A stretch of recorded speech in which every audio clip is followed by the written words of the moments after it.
मेहरबानी से इस चैनल को सब्सक्राइब करें और दूसरों से शेयर भी करें।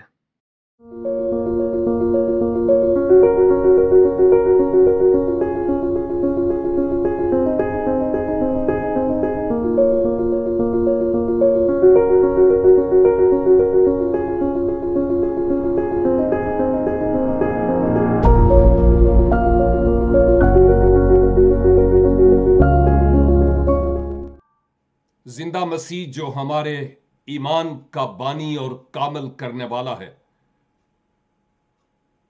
और हमारी निजात की कामिल उम्मीद बनकर बादलों पर आने को है। वो जो अल्फा और ओमेगा, अव्वल और आखिर, इब्तिदा और इंतहा है, उसके मुबारक फतमंद और कुदरत वाले नाम में आज शब आप तमाम सामीन और नाजरीन की खिदमत में यह खाकसार खादम आदाब बजा लाता है और खुदावंद का शुक्र अदा करने के बाद कि मेरे जीवन में एक और मौका फराहम हुआ कि मैं इस कलाम की इन खूबसूरत बातों को खुद सीखूं और आपसे शेयर करने वाला हूं। शुक्रगुजारी करते हुए आपने जो हमारी क्राइस्ट विजन यूरोप पर परस्तिश की है, दुआएं की हैं, मैं आप सब के लिए खुदा का शुक्र अदा करते हुए आपके लिए बरकत और सलामती और मजीद इन नेमतों को और ज्यादा चमकाने के लिए फजल मांगता हूं। आज मुकाशफा की किताब जो यूहन्ना आरिफ की मार्फत लिखा गया है, हम इस किताब का बाहम मिलकर मुतालिया कर रहे हैं। कलीसा के उठाए जाने के 7 साल बाद यानी मुसीबत के जमाने के एंड पर हम हैं और उस वक्त के होने वाले हालातों वाकयात से मुताल्लिक बात कर रहे हैं। बहुत सारी बातें मेरे लिए नई है। ये सेकंड टाइम है मेरे लिए कि मैं मुकाशफा की किताब की स्टडी कर रहा हूं।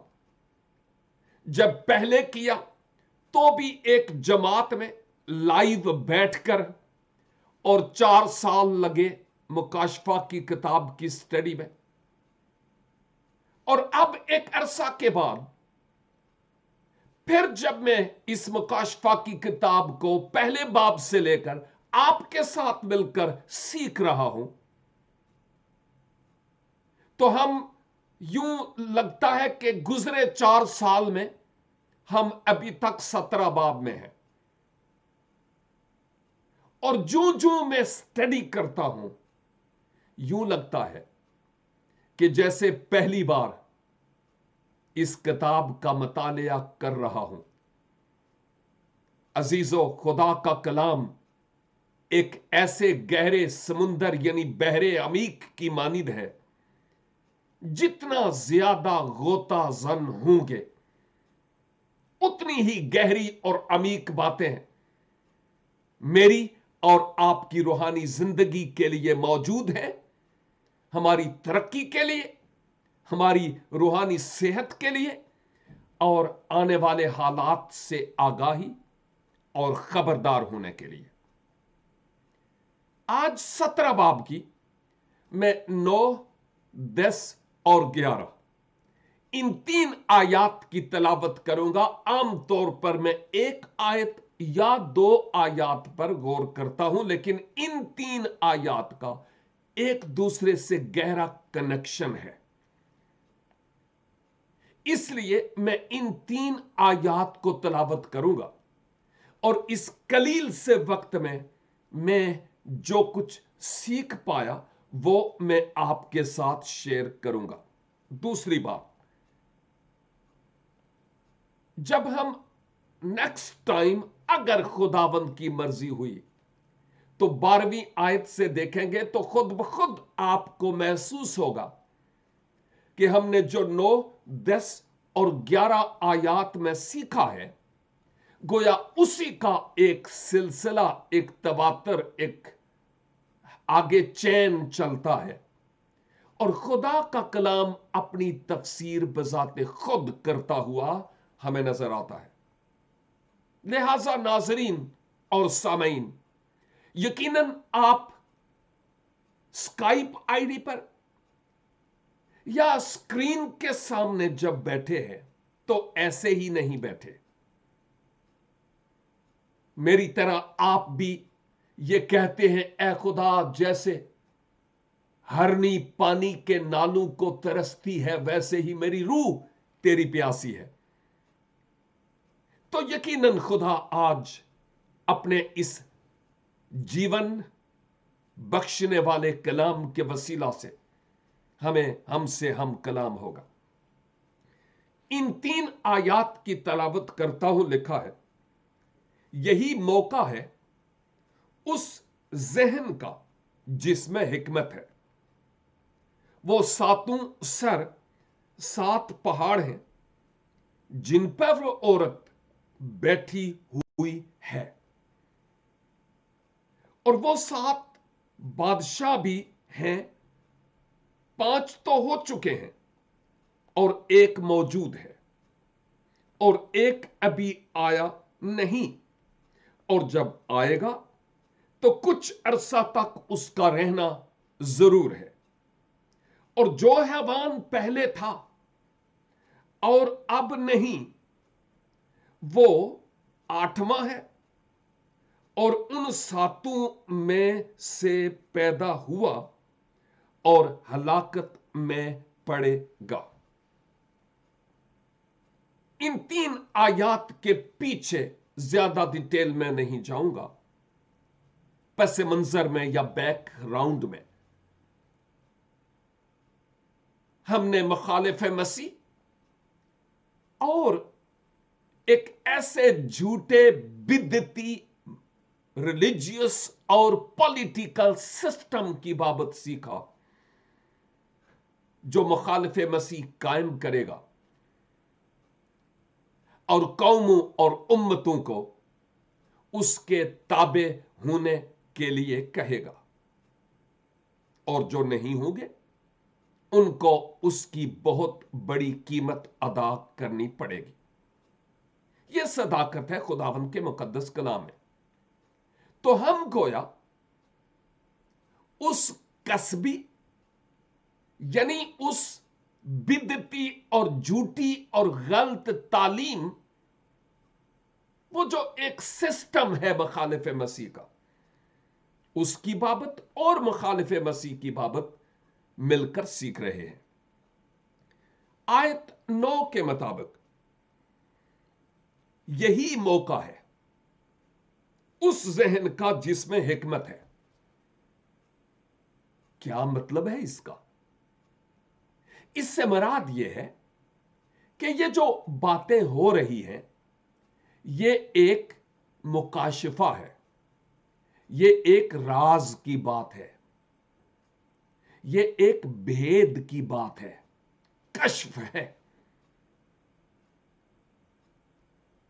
और इस भेद और इस राज के जानने के लिए यही मौका है। माबाद शायद कोई मौका ना हो। हिकमत की बातों के हुसूल के लिए, और वो लोग जो वाकई कलाम की बातों को सीखते और सीखना चाहते हैं, वो जो खुदावंद की हजूरी में जब बैठते हैं खुदा के कलाम के सीखने के लिए, तो वो अपनी पेन पेंसिल और नोटबुक लेकर बैठते हैं। यही मौका है उस जहन का जिसमें हिकमत है, यानी समझदार लोग, सूझबूझ रखने वाले लोग इस वक्त से फायदा उठाएं, क्योंकि यही रूहानी मन बटोरने और अलर्ट होने का मौका है, क्योंकि शायद इसके बाद कोई और मौका ना आए। और फिर जरा तफसील हो रही है या तफसीर हो रही है या तबसरा हो रहा है उन बातों पर जिन पर हम पहले गौर कर चुके हैं। लिखा है वो सातों सर 7 पहाड़ हैं जिन पर वो औरत बैठी हुई है। फिर हम आगे बढ़ते हैं तो पता चलेगा कि इसका क्या मतलब है। इस आयत के शुरू में हमने जो देखा कि यही मौका है हिकमत के हुसूल का, तो ये मुकाशफा की किताब में यहां ही नहीं बल्कि एक और मकाम पर भी यही अल्फाज आए हैं। गोया मुकाशफा की किताब में 2 बार यह जुमला दोहराया गया है। इसका मतलब यह है कि वाकई खुदा का रूह मुझसे और आपसे चाहता है कि यही वो वक्त है जिससे तुम फायदा उठा सकते हो। कल का भरोसा नहीं है, अभी अभी यह वक्त तुम्हारे फायदे के लिए है। हासिल कर लो जो कुछ तुम हासिल कर सकते हो। क्योंकि जब मैं 13 बाब और उसकी 8 आयत को देखता हूं तो यहां पर हमें यही बात एक और अंदाज से मिलती है। बल्कि 9 आयत, जिसके कान हूं वो सुने, जिसको कैद होने वाली है वो कैद में पड़ेगा, जो कोई तलवार से कत्ल करेगा वो जरूर तलवार से कत्ल किया जाएगा। मुकद्दसों के सब्र और ईमान का यही मौका है। ये 10वीं आयत 9 और 10 जिन पर हमने बात की है। और फिर 17 बाब की 9 आयत में 2 मर्तबा ये जुमले मुस्तामिल हैं मुकाशफा की किताब में। अब वो सातों सर 7 पहाड़ हैं जिन पर वो औरत बैठी हुई है। हमने बात की है कि ये औरत किसकी तरफ इशारा है। और बाय द वे इस बात को याद रखना है कि ये बिदती और गलत और झूठी तालीम जहां से आगाज होने की बाबत यहां पर बात नजर आ रही है, उलमा के मुताबिक, मेरा अपना ख्याल नहीं बल्कि उलमा जो ख्याल पेश करते हैं वो रूम है, जहां इस गलत और झूठी और गलत तालीम का सेंटर होगा और यूं ये तालीम आगे बढ़ेगी। लेकिन यह लिखा है कि ये जो 7 सर हैं वो 7 पहाड़ हैं। रोम की बाबत जब बात की जाए, मुझे जाने का इत्तेफाक तो नहीं हुआ, लेकिन कहते हैं कि उसके गिरदो नवा में 7 पहाड़ नहीं बल्कि पहाड़ियां हैं। जबकि ओरिजिनल ग्रीक यानी यूनानी जबान में जो लफ्ज मुस्तामल है उसके माना पहाड़ के हैं। तो यह कहा जाता है कि जो रोम का शहर है असल में यह 7 पहाड़ियों पर बना हुआ है। लेकिन एक और बात, जब मैं यह बात करता हूं तो बहुत सारे लोग, जैसा मैंने पहले कहा, उनका ख्याल यही है कि ये 7 पहाड़ियां हैं जिन पर रोम बना है और ये रोम की तरफ इशारा है, क्योंकि लिखा है जिन पर वो औरत बैठी हुई है। गोया ये औरत यहां पर रोम की तरफ इशारा है। और खुदारा ये नहीं समझिएगा कि मैं किसी मजहबी ऑर्गेनाइजेशन, डिनोमिनेशन की इस वक्त बात कर रहा हूं। मैं मुखालिफे मसीह के आने और उसके काम से मुताल्लिक के कहां से शुरू होगा। हम बात कर रहे हैं और जो मैंने उलमा के कदमों में बैठकर पाक रूह की तहरीक से सीखा, मुख्तलिफ तफासीर से, मैं उन बातों को आपके साथ शेयर कर रहा हूं। मैं जानता हूं कि मेरे जितने भी नाजरीन और सामीन WhatsApp, Facebook, YouTube, even Skype पर हैं, वो मुख्तलिफ डिनोमिनेशन से हैं। मैं किसी चर्च के बरखिलाफ बात नहीं कर रहा। मैं कौन होता हूं? चर्च यानी कलीसिया मसीह का बदन है। मैं उसकी बात कर रहा हूं जो एंटी क्राइस्ट यानी मुखालिफ मसीह और उसकी झूठी तालीम को घड़ने और बनाने वाली एक रिलीजियस ऑर्गेनाइजेशन जो तूल पकड़ेगी और पूरी दुनिया को अपनी लपेट में लेने को होगी, वो उसकी तरफ इशारा करता हुआ, बात करता हुआ मैं आपकी खिदमत में सीख रहा हूं।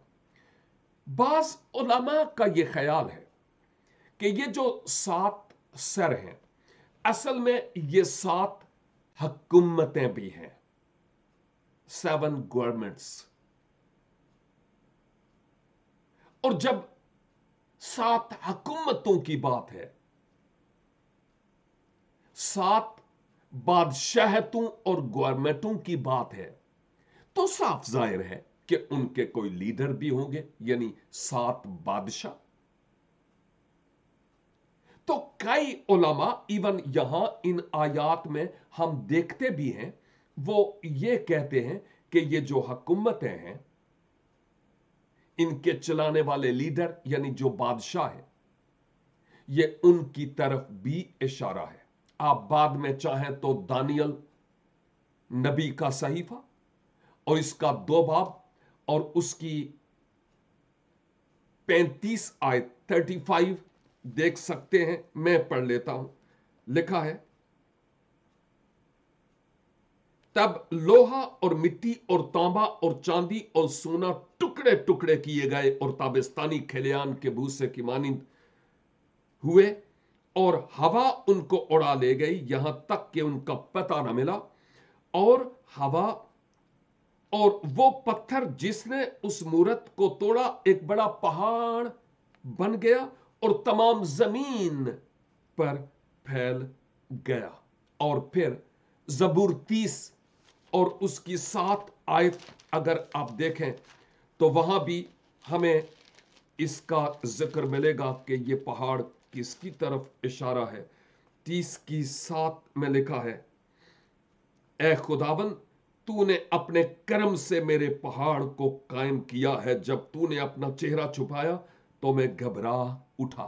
और फिर यर्मिया 51 की 25 भी आप बाद में देख सकते हैं। मैं हवाला दे रहा हूं, वक्त की कमी के सबब से मैं इतना पढ़ नहीं पाऊंगा। यर्मिया 51, 51 और उसकी 25 आयत की बात कर रहा हूं। अब याद कीजिए 10वीं आयत में लिखा है, मुकाशफा 17 की 10, और वो 7 बादशाह हैं। कौन? वो 7 सर, वो 7 पहाड़, 7 बादशाह हैं।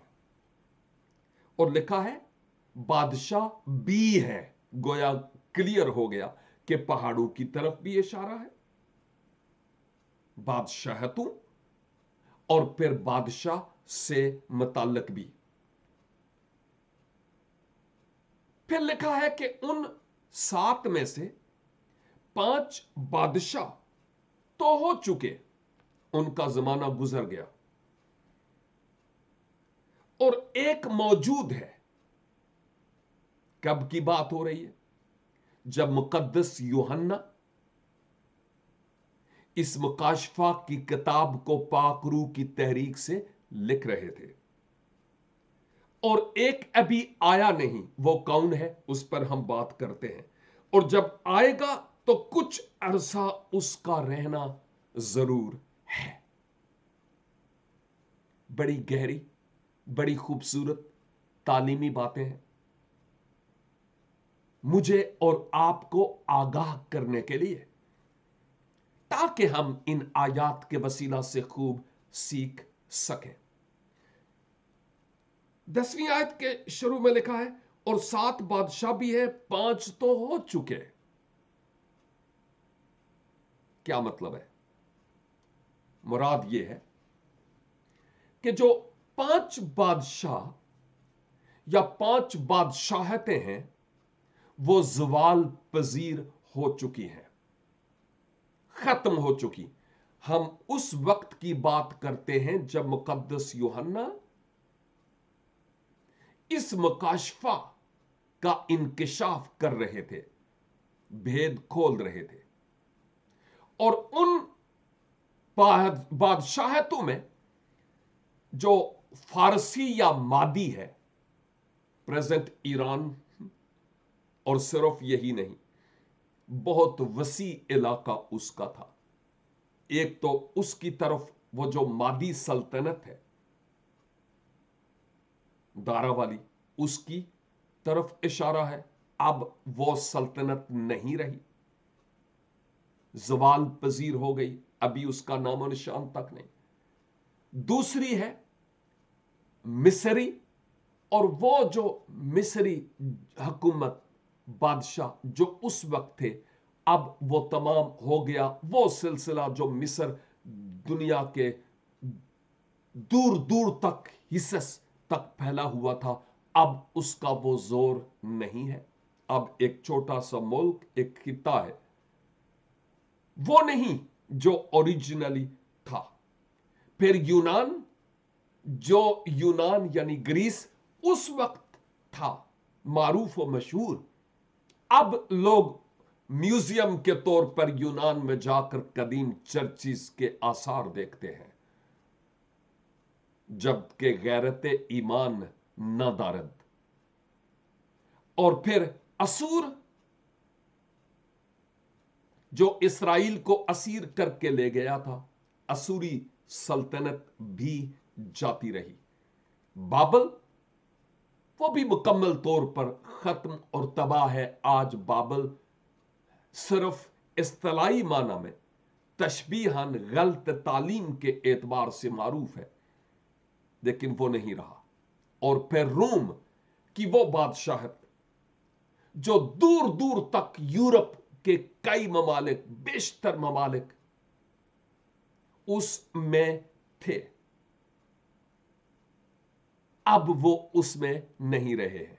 तो गोया ये मादी सल्तनत की बात हो रही है, मिस्र की बात हो रही है, यूनान की बात हो रही है, असूर, बाबल, रूम की बात हो रही है। ये वो हैं जो खत्म हो चुकी और ज़वाल पजीर हो चुकी हैं। और फिर लिखा है कि इन 5 से 5 तो गुजर गए और एक मौजूद है। जरा इस आयत की तफसीर में हम जब जाएं तो ये एक उस वक्त की बात हो रही है, मैं तीसरी मर्तबा कह रहा हूं, जो मुकद्दस यूहन्ना का जमाना था। और मुकद्दस यूहन्ना जब मुकाशफा की किताब को पतमस के जजीरे में पाक रूह की तहरीक से लिख रहे थे, ये उस वक्त की बात है। और ये एक रूम और रोम के एक बादशाह को पेश करता है, जबकि 5 गुजर चुके, उन पर मैं अभी बात करता हूं। जो अभी बादशाह नहीं थे, ज़वाल पजीर हो चुके, मैं उनकी बात करते हुए कहूंगा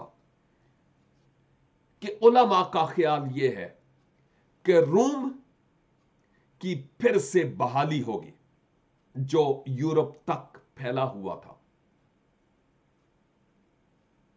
और फिर से रूम उभरेगा इस दुनिया के नक्शे पर, लेकिन कब तक के लिए?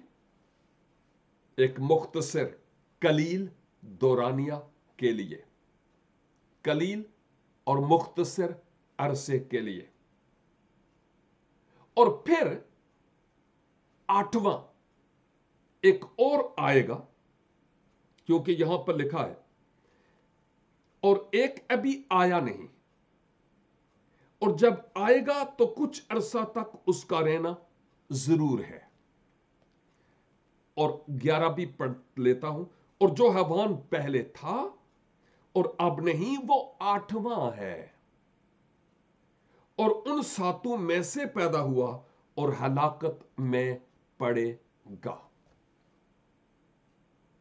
इन दो आयात के मुताबिक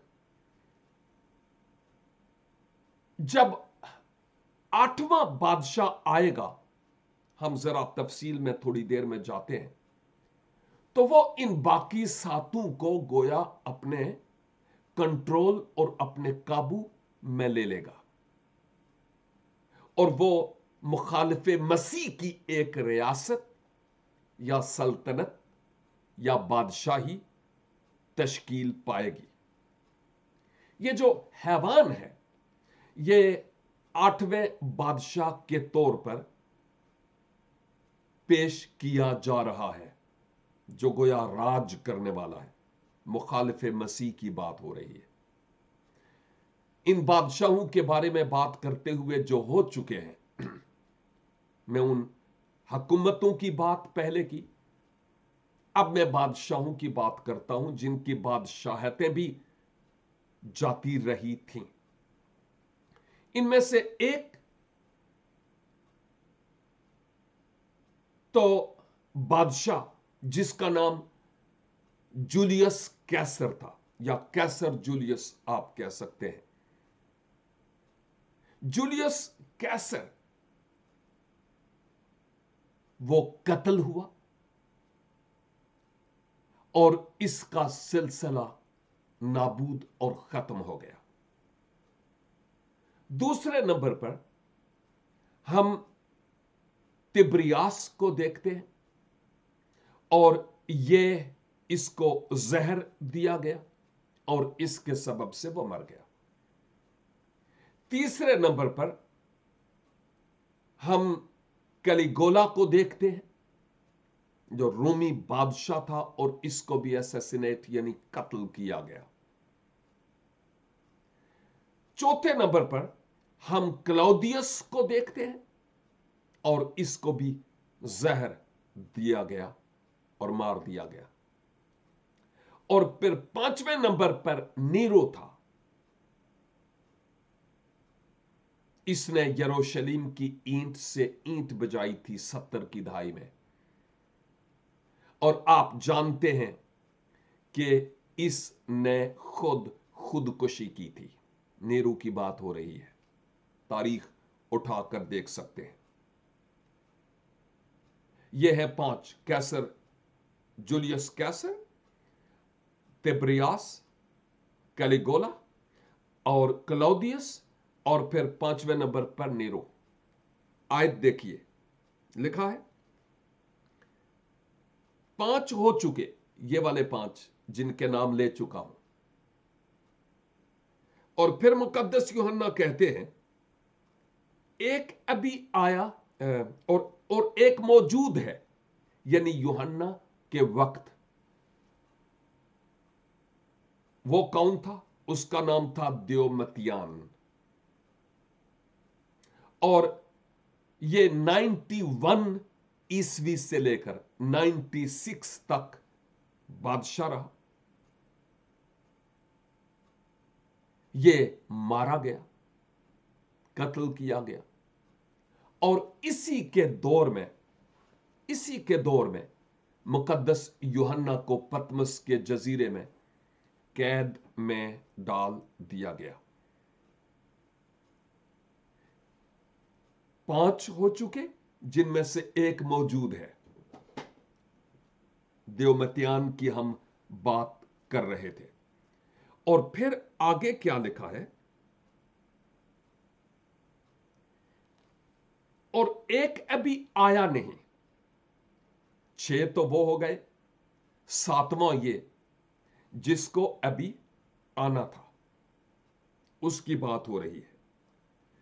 और फिर आगे देखिए, जो हवान पहले था और अब नहीं, वो 8वां है। और उन 7 में से ही पैदा होगा। साफ जाहिर है, रोमी सल्तनत बैकग्राउंड में है, उभरेगी। और कई लोगों का ख्याल है कि वो यूरोप तक फिर से दोबारा से कंट्रोल संभालेगी। और फिर इसके नतीजे में मुखालिफ मसीह उन 7 बादशाहतों और बादशाहों में से ही एक होगा। कहा जाता है कि रोमी कैसर जो थे, इनमें से ज्यादातर मारे गए, जैसे हमने जिक्र किया, कत्ल किए गए या जहर दिया गया। तो वो जो कोई एक कत्ल किया गया, तलवार से उसका सर तन से जुदा किया गया, वो जिंदा होगा और वो मुखालिफ मसीह का रोल प्ले करेगा, लेकिन वो ज्यादा देर के लिए नहीं, मुख्तसर से वक्त के लिए। क्योंकि मसीह खुदाबंद अपनी आमदेसानी के सेकंड हिस्से में अपनी, जैसा हमने गुजरी दफा थिस्सलुनीकियों के खत में देखा था, अपनी आमद की तजल्ली और अपने मुंह की फूंक से उसको हलाक करेंगे। इसका अंजाम बिल्कुल वैसे ही होगा, बल्कि उससे भी बढ़कर जैसे हिटलर का हुआ था, उससे कहीं ज्यादा बढ़कर इसका अंजाम होगा। तो इन 3 आयात में हम मुख्तसर तौर पर इस हकीकत और सदाकत को देखते हैं। जो हमारे काम की बातें हैं वो ये कि ये 7 सर, 7 पहाड़ भी हैं जिन पर रोम आबाद रहा, लेकिन 7 बादशाहतें भी हैं। बादशाहों के नाम हमने देखे, यूहन्ना कहते हैं 5 हो चुके, एक अभी है और एक आने वाला है जो 7वां होगा। और फिर इनमें से एक उठेगा जो मुखालिफ मसीह का रोल प्ले करेगा और उस मजहबी झूठे निजाम और सिस्टम को दुनिया पर राज करने की कोशिश करेगा, ताकि दुनिया उसके ताबे हो। और जो उस निजाम और उस सिस्टम के ताबे नहीं होगा, उसको बहुत बड़ी कीमत अदा करनी पड़ेगी। मेरे अजीज भाइयों और बहनों, ये बातें याद रखने से ताल्लुक रखती हैं। ये बातें हमें अलर्ट करती हैं, ये बातें हमें खबरदार करती हैं और हमें बताती हैं कि वक्त थोड़ा है, इस वक्त से फायदा उठा लो और अपना जीवन खुदावंद के नाम कर लो। क्योंकि वो वक्त नहीं आया, वो रात नहीं आई जब तुम कुछ करना भी चाहोगे तो नहीं कर पाओगे। हिकमत का यही मौका है कि आज हम खुदावंद यीशु को अपना तन मन धन दे दें। हम दुआ करें। ए कादर मुतलिक आसमानी पिता, ममनून है अपने निजात दहंदा खुदावंद यीशु मसीह के लिए, जिसके वसीला से आपने हमें खरीद लिया और अपना बना लिया है। शुक्रगुजार हैं कलाम की इन खूबसूरत बातों के लिए भी। ए खुदावंद, हमें अपनी आमद और बादशाही के लिए तैयारी अनायत फरमाइए। और वो जो इस कलाम को सुनकर आज अपना जीवन आपके नाम करते हैं, उनके लिए बरकत पर बरकत मांगता हूं, फजल पर फजल होता रहे और उनकी जिंदगियों में आज एक बड़ी तब्दीली और बड़ा इनकलाब आए। और खुदाबंद, अगर किसी तरह की भी मुश्किल में आपके लोग गिरफ्तार हैं, खा वो मेडिकली है, इकोनॉमिकली है, मुआशरती है, यीशु मसीह नासरी के नाम से उन तमाम टेंशन्स और उन तमाम परेशानियों के देवताओं के दूर चले जाने का हुक्म देता हूं यीशु के नाम से। और मुमकिन कीजिए ए खुदाबंद, आपके लोगों की गवाही उनके ईमान की मजबूती और बढ़ूती और आपके जलाल का सबब ठहरे। खुदावंद यीशु मसीह नासरी के वसीले से हम ये दुआ मांगते हैं, आमीन एंड आमीन। God bless you all. मिलेंगे फिर खुदावंद ने चाहा तो नेक्स्ट वीक को। तब तक के लिए खुदा हाफिज।